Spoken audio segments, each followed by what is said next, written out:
Bastos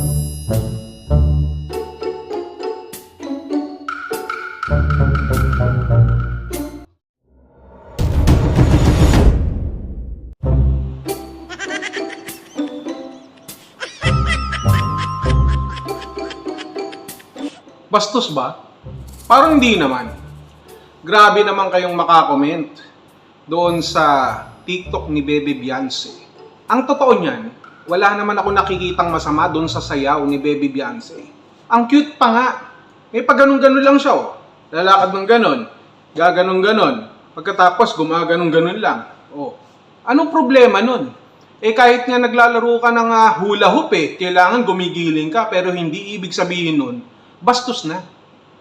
Alam mo kung ano ang bastos?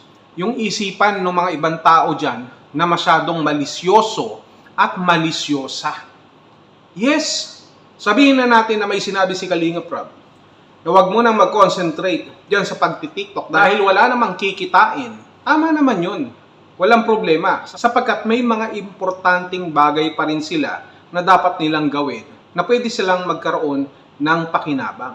Pero pagdating sa pagtitiktok, hindi naman siguro araw-araw nagtitiktok itong si Bebe Beyonce o si YP Beyonce. At yung TikTok na ginawa ni YP Beyonce ay para lamang sa kanyang katuwaan.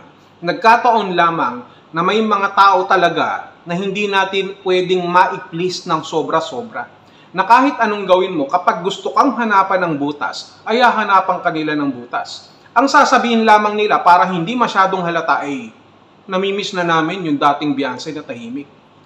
Na gusto namin yung Beyonce na ganito na mahinhin, na hindi masyadong nagsasalita. Na akala ko Beyonce hindi ka ganun. Ganun? Bakit? Ano bang ginawa ni Beyonce? Nagsayaw lamang yung bata. Nagsayaw lamang siya. Ang problema kasi masyado yung ginagawang big deal. Wala namang masama doon sa sayaw ng bata kung tutuusin. Nakakatuwa pa nga at cute na cute. Ang cute-cute ni Beyonce doon. Sa totoo lang, walang masama. Masyado lang masama ang pag-iisip ng iba. Sabihin na natin na hindi naiwasan ni Beyonce na mag-TikTok dahil gusto niyang maging masaya at i-express ang sarili niya. Totally bawal ba yun? Hindi naman ibig sabihin nun na sinusuway nila si Kalinga Prab. It's not a big deal. Sabi nga nila, ito ay pakiusap lamang ni Kalinga Prab. But then again, na alam kong sinusunod naman nila at sila ay kahit papano nakakapag-usap. Si Kalinga Prab at ang mga Kalingap Angels. Kung nagtitiktok man sila, hindi naman inaaraw-araw yan. Hindi naman kada oras. Nagkakataon lang na mayroong pagkakataon na sila ay nagtitiktok para sa kanila pong sariling kasayahan. Hindi lamang si Beyonce. Kung hindi itong mga Kalingap Angels na ito na nagkakasayahan na makikita nyo minsan na mga nagtitiktok at masasaya lamang. Pero dito sa napanood natin sa TikTok ni Beyonce, wala po tayong nakikitang masama. Wala pong malaswa. Sadya lamang talaga na makikitid ang utak ng mga nag-iisip ng ganoon kay Beyonce. Sadya lamang na green-minded kayo. Sadya lamang na mga bastos ang inyong mga pag-iisip. Walang problema doon sa pagsasayaw ni Baby Beyonce. Masyado nyo lang pinapalaki. Ang dami nyong kinukomento. Dami nyong napapansin. Ganun talaga kapag ayaw nyo sa isang tao. Kunyari lang na sinasabi nyo na namimiss nyo yung dating Baby Beyonce. Na sinasabi nyo na hindi ko alam na ganyan ka pala. Pero ang totoo, yung mga nagko-comment na yan ay sila yung mga basher ni Beyonce na ginagamit lamang ang pagkakataon na pilit gumagawa ng butas para pintasan si Beyonce. Ganun talaga.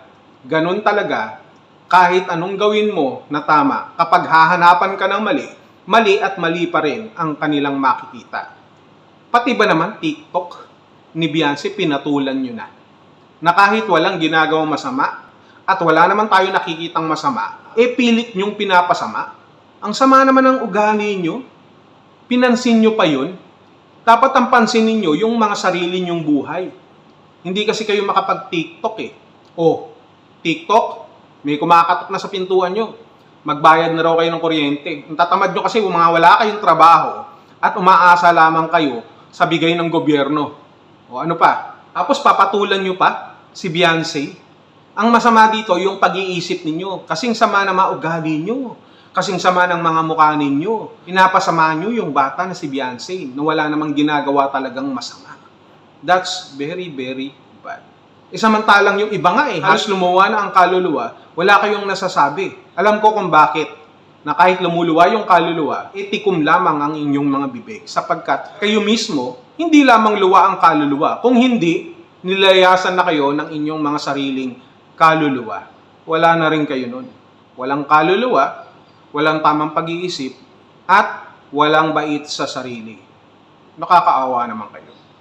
Hindi nyo mapapabagsak ang isang Beyonce, si YP Beyonce. Mas lalong hindi nyo mapapabagsak ang EDSI dahil lamang dyan sa mga panira na ginagawa nyo sapagkat, uulitin natin, walang ginagawang masama si Beyonce. Pero ako mismo nagpapaalala din sa inyo na wag masyado kayong nagmamalinis. Na wag masyado kayong maraming nakikita na akala mo ba'y gusto nyong palitan ang Papa sa Roma. Tamang-tama, kamamatay lamang ni Pope Francis. Baka gusto nyong pumalit dahil masyado na kayong banal. Shh. Shh. Walang ginagawang masama si Beyonce. Tandaan nyo yan.